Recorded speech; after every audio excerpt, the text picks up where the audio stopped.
Hello friends, स्वागत है आपका हमारे YouTube channel study smart IQ में। और मैं हूं सबा परवीन। और आज हम फिर पढ़ने जा रहे हैं एसएससी एमटीए 2025 के लिए जी के जीएस की क्लास, जिसमें हम डिस्कस कर रहे हैं प्रीवियस ईयर क्वेश्चंस। और ये हमारी क्लास 62 है। इससे पहले हम 61 क्लासेस कर चुके हैं। और आज इस क्लास में पढ़ने वाले हैं 11 सितंबर 2023 के शिफ्ट 3 के जी के जीएस के previous year questions. So I hope आपको ये वीडियो पसंद आती हो। और ऐसे ही वीडियो देखने के लिए हमारे चैनल को लाइक करें, शेयर करें एंड हाइप करें। तो चलिए स्टार्ट करते हैं आज की क्लास। सो नेक्स्ट है, निम्नलिखित में से कौन महात्मा गांधी की आत्मकथा है? The story of my experiment with truth, my truth, matters of description, my country, my life. तो इनमें से कौन महात्मा गांधी की आत्मकथा है? तो इनमें से जो महात्मा गांधी की आत्मकथा है वो है the story of my experiment with truth. Right answer option ए। फिर बात करें माई ट्रूथ, ये किसकी है? तो माई ट्रूथ ये है इंदिरा गांधी की। ठीक है, इंदिरा गांधी की। फिर मैटर्स ऑफ डिस्क्रिशन, तो ये है इंद्र कुमार गुजराल की। ठीक है, इंद्र कुमार गुजराल की। ठीक है, इंद्र कुमार गुजराल के। और माई कंट्री माई लाइफ, तो ये है लाल कृष्ण आडवाणी की। ठीक है, लाल कृष्ण आडवाणी की है। ठीक है, the story of my experiment with truth Mahatma Gandhi की, माई ट्रुथ इंदिरा गांधी की, matters of description Inder Kumar Gujral की, और माई कंट्री माई लाइफ तो ये है लाल कृष्ण आडवाणी की। ओके, चलिए आगे बढ़ते हैं। नेक्स्ट है, बक्सर का युद्ध किस वर्ष हुआ था? 1764 ईस्वी, 1769 ईस्वी, 1757 ईस्वी, 1761 ईस्वी। तो बक्सर का युद्ध ही हुआ था 1764 ईस्वी में। राइट आंसर ऑप्शन ए, 1764 में बक्सर का युद्ध हुआ था। और ये किसके बीच हुआ था? तो ये हुआ था ब्रिटिश ईस्ट इंडिया कंपनी के नेतृत्व में Hector Munro, okay, versus Bengal के नवाब मीर कासिम, अवध के नवाब सुजा उद दौला और मुगल सम्राट शाह आलम द्वितीय के बीच। ठीक है, बक्सर का युद्ध ये हुआ था ब्रिटिश ईस्ट इंडिया कंपनी के नेतृत्व में हेक्टर मोनरो वर्सेस बंगाल के नवाब मीर कासिम, अवध के नवाब सुजाउद्दौला और मुगल सम्राट शाह आलम द्वितीय के बीच। ओके, चलिए आगे बढ़ते हैं।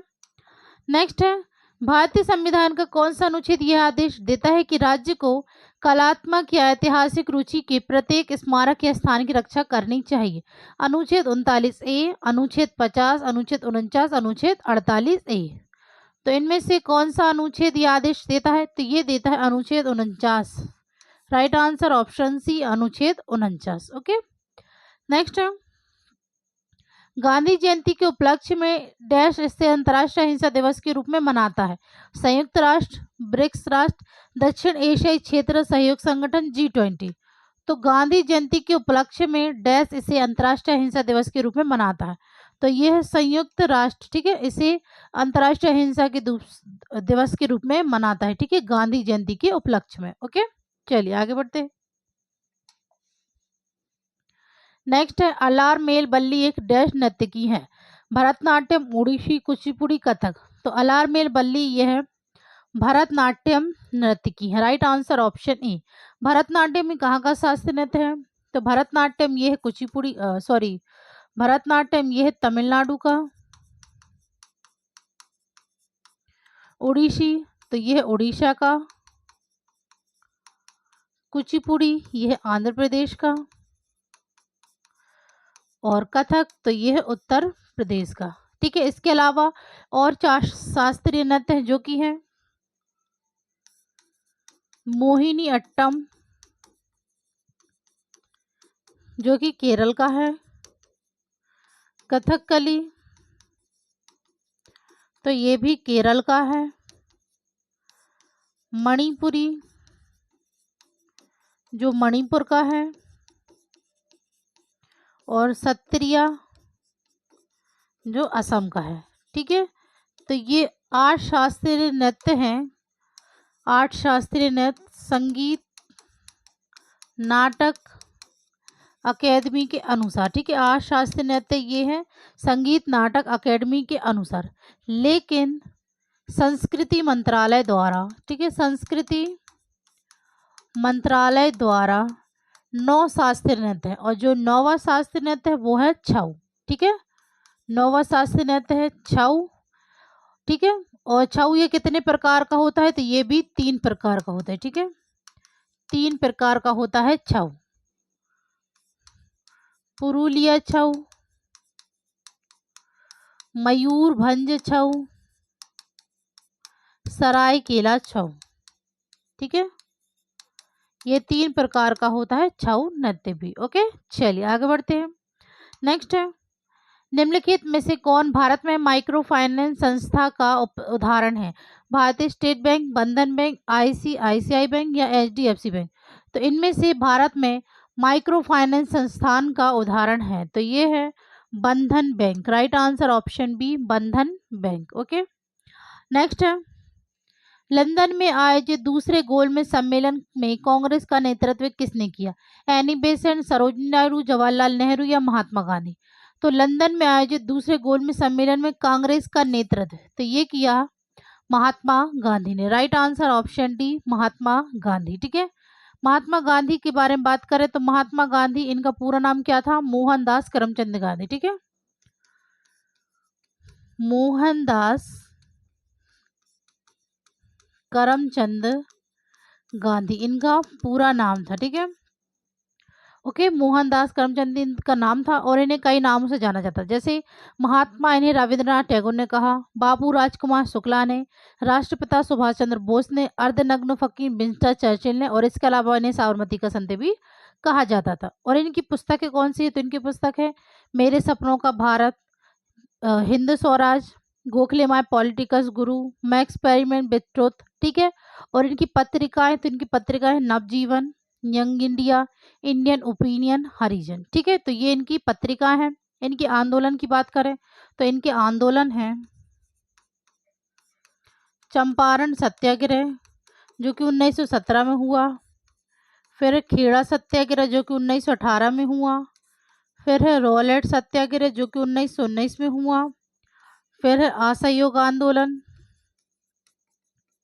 असहयोग आंदोलन जो हुआ 1920 में, फिर है सविनय अवज्ञा आंदोलन जो हुआ था 1930 में, और फिर है भारत छोड़ो आंदोलन, तो ये हुआ था 1942 में। ठीक है, तो ये है महात्मा गांधी जी के कुछ इम्पोर्टेंट आंदोलन। ओके, तो इन्हें याद रखिएगा। फिर आगे बात करें जवाहरलाल नेहरू की, तो जवाहरलाल नेहरू यह भारत के पहले प्रधानमंत्री थे। ठीक है, भारत के पहले प्रधानमंत्री थे, और सबसे लंबा कार्यकाल इनका ही रहा था जवाहरलाल नेहरू का। फिर बात करें सरोजिनी नायडू, तो सरोजिनी नायडू यह आईएनसी में चुनी जाने वाली पहली भारतीय महिला थी। ठीक है, पहली भारतीय महिला अध्यक्ष थी। ठीक है, आईएनसी में चुने जाने वाली, आईएनसी यानी कि भारतीय राष्ट्रीय कांग्रेस में चुने जाने वाली पहली भारतीय महिला जो थी तो वो थी सरोजिनी नायडू। और ये कब बनी? ये बनी 1925 में, कानपुर अधिवेशन में इन्होंने आईएनसी की अध्यक्षता की थी। ठीक है, और सरोजिनी नायडू यह यहाँ पे लिख दे। ठीक है, भारत की पहली महिला राज्यपाल नियुक्त हुई थी। ठीक है, भारत की पहली महिला राज्यपाल नियुक्त हुई थी उत्तर प्रदेश की। ठीक है, सरोजिनी नायडू। ओके, फिर बात करें एनी बेसेंट, तो एनी बेसेंट ये आयरिश महिला थी, और ये आईएनसी की चुनी जाने वाली पहली महिला अध्यक्ष थी। ठीक है, आईएनसी में चुनी जाने वाली पहली महिला अध्यक्ष थी एनी बेसेंट। और ये कब बनी थी अध्यक्ष? तो ये बनी थी 1917 में, कलकत्ता अधिवेशन में इन्होंने आईएनसी की अध्यक्षता की थी। ठीक है, इसके अलावा इन्होंने होम रूल लीग की स्थापना भी की थी। ठीक है, होम रूल लीग की स्थापना की थी 1916 में मद्रास में। ओके, ठीक है, चलिए आगे बढ़ते हैं। सर नेक्स्ट है, निम्नलिखित में से किसने आत्म सुरक्षा की भावना पैदा करने और गांवों के आसपास के बुनियादी ढांचे की सुरक्षा सुनिश्चित करने के लिए ग्राम रक्षा गार्ड योजना शुरू की? लद्दाख, उत्तर प्रदेश, जम्मू कश्मीर, राजस्थान। तो किसने आत्म सुरक्षा की भावना पैदा करने और गांवों के आसपास के बुनियादी ढांचे की सुरक्षा सुनिश्चित करने के लिए ग्राम रक्षा गार्ड योजना शुरू की? तो ये की जम्मू और कश्मीर ने। Right answer option C, Jammu और कश्मीर। नेक्स्ट है, सिरपुर तीर्थ स्थल निम्नलिखित में से किस राज्य में स्थित है? उड़ीसा, उत्तर प्रदेश, छत्तीसगढ़, बिहार। तो सिरपुर तीर्थ स्थल यह स्थित है छत्तीसगढ़ राज्य में। Right answer option C. Next है, निम्नलिखित में से कौन सा कारक भारत की जलवायु को प्रभावित नहीं करता? ऊंचाई, देशांतर, अक्षांश या पवन। तो इनमें से जो कारक भारत की जलवायु को प्रभावित नहीं करता है वो है देशांतर। राइट आंसर ऑप्शन बी, देशांतर। ओके, नेक्स्ट है, रासायनिक उद्योग में कच्चे माल के रूप में व्यापक रूप से उपयोग किए जाने वाले कैल्शियम हाइड्रोक्साइड के संतृप्त विलयन का सामान्य नाम क्या है? कास्टिक चूना, कैलोमेल, बोझा चूना या चूना पत्थर। तो रासायनिक उद्योग में कच्चे माल के रूप में व्यापक रूप से उपयोग किए जाने वाले कैल्शियम हाइड्राइड के संतृप्त विलयन का सामान्य नाम है बोझा चूना। राइट आंसर ऑप्शन सी, बोझा चूना। नेक्स्ट है, निम्नलिखित गायकों में से कौन आंध्र प्रदेश से हैं? उषा उत्थुप, आशा भोसले, अलका याग्निक या एस जानकी। तो इनमें से कौन सी गायिकाओं में से आंध्र प्रदेश से हैं? तो जो आंध्र प्रदेश से है वो है एस जानकी। ठीक है, right answer option D, S Janaki, ये आंध्र प्रदेश से है। ओके, नेक्स्ट है, भारत की जनगणना 2011 के अनुसार किस राज्य का लिंगानुपात दूसरा सबसे अधिक है? केरल, तमिलनाडु, असम, बिहार। तो 2011 की जनगणना के अनुसार किस राज्य का लिंगानुपात दूसरा सबसे अधिक है? तो दूसरा सबसे अधिक है तमिलनाडु और सबसे अधिक है केरल। ठीक है, सबसे अधिक है केरल। ओके, और सबसे कम की बात करें तो सबसे कम है हरियाणा। ठीक है, चलिए आगे बढ़ते हैं। नेक्स्ट, कारक लागत को डैश नाम से भी जाना जाता है? बाजार लागत, एक्स फैक्ट्री लागत, इनपुट लागत, आउटपुट लागत। तो कारक लागत को इनपुट लागत के नाम से भी जाना जाता है। Right answer option C, input लागत। ओके, नेक्स्ट है, अस्थि मज्जा में पाई जाने वाली कौन सी कोशिका शरीर के लिए मरम्मत प्रणाली के रूप में कार्य करती है? अस्थि कोशिकाएं, वसा कोशिकाएं, मांसपेशियों की कोशिकाएं या मूल कोशिकाएं। तो अस्थि मज्जा में पाई जाने वाली कोशिका जो शरीर के लिए मरम्मत प्रणाली के रूप में कार्य करती है वो है मूल कोशिकाएं। ठीक है, राइट आंसर ऑप्शन डी, मूल कोशिकाएं। नेक्स्ट है, निम्नलिखित में से कौन सा राजस्थान का प्रसिद्ध लोक नृत्य है? चांगलो, दसकाथिया, कालबेलिया, पाल जात्रा। तो जो राजस्थान का प्रसिद्ध लोक नृत्य वो है Kalbelia. Right answer option C. Next है, भारत में लोकसभा के लिए पहला आम चुनाव कब हुआ था? 1950 से 51, 1949 से 50, 1948 1949, 1951 से 1952। तो भारत में लोकसभा के लिए पहला आम चुनाव जो हुआ था 1951 से 52 में। ठीक है, चलिए नेक्स्ट है, निम्नलिखित में से किस महिला गायिका को भारत रत्न से सम्मानित किया गया? उषा उत्थुप, लता मंगेशकर, आशा भोसले, वाणी जयराम। तो इनमें से किस महिला गायिका को भारत रत्न से सम्मानित किया गया? तो ये किया गया था लता मंगेशकर को। Right answer option B, Lata Mangeshkar. Next है, भारत का निम्नलिखित में से कौन सा राज्य दक्षिण पश्चिम मानसून से सबसे पहले वर्षा प्राप्त करता है? हिमाचल प्रदेश, केरल, तेलंगाना या राजस्थान।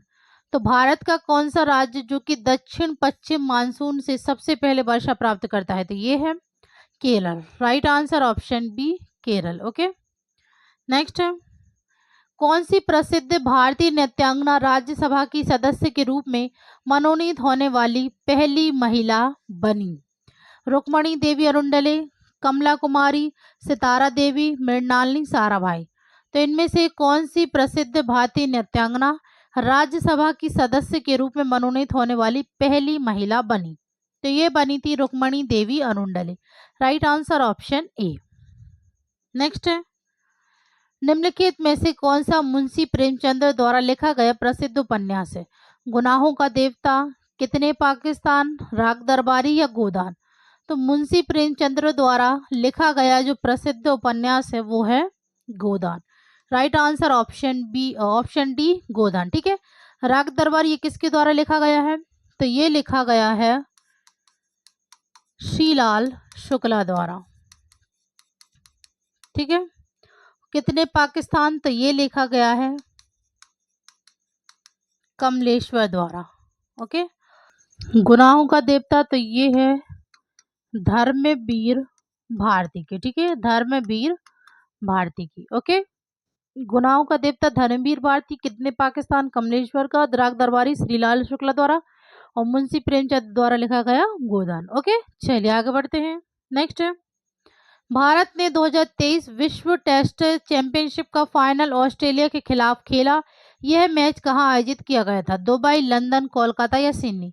तो यह मैच आयोजित किया गया था लंदन में। Right answer option B London में। ठीक है, चलिए नेक्स्ट है, डी गुकेश को मार्च 2023 में प्लेयर ऑफ द ईयर का पुरस्कार दिया गया। यह कौन सा खेल खेलते हैं? स्नूकर, मुक्केबाजी, बैडमिंटन या शतरंज? तो डी गुकेश ये कौन सा खेल खेलते हैं? तो ये खेलते हैं शतरंज, और इसी के लिए इन्हें 2023 में प्लेयर ऑफ द ईयर का पुरस्कार दिया गया। ओके, नेक्स्ट है, कपड़ा मंत्रालय 2022-23 के अनुसार कौन सा राज्य कपास का दूसरा सबसे बड़ा उत्पादक है? महाराष्ट्र, बिहार, गुजरात, मध्य प्रदेश? तो जो कपास का दूसरा सबसे बड़ा उत्पादक है कपड़ा मंत्रालय द्वारा के 2022-23 के अनुसार, तो ये है महाराष्ट्र। राइट आंसर ऑप्शन ए। फिर नेक्स्ट है, निम्नलिखित में से किस राज्य में 2023 inter continental cup football championship का फाइनल आयोजित किया गया था? महाराष्ट्र, तेलंगाना, कर्नाटक, उड़ीसा? तो किस राज्य में 2023 inter continental cup football championship का फाइनल मैच आयोजित किया गया था? ये किया गया था तेलंगाना में। ये किया गया था उड़ीसा में। Okay, right answer option D Orissa. Okay, तो ये थे आज के हमारे क्वेश्चंस।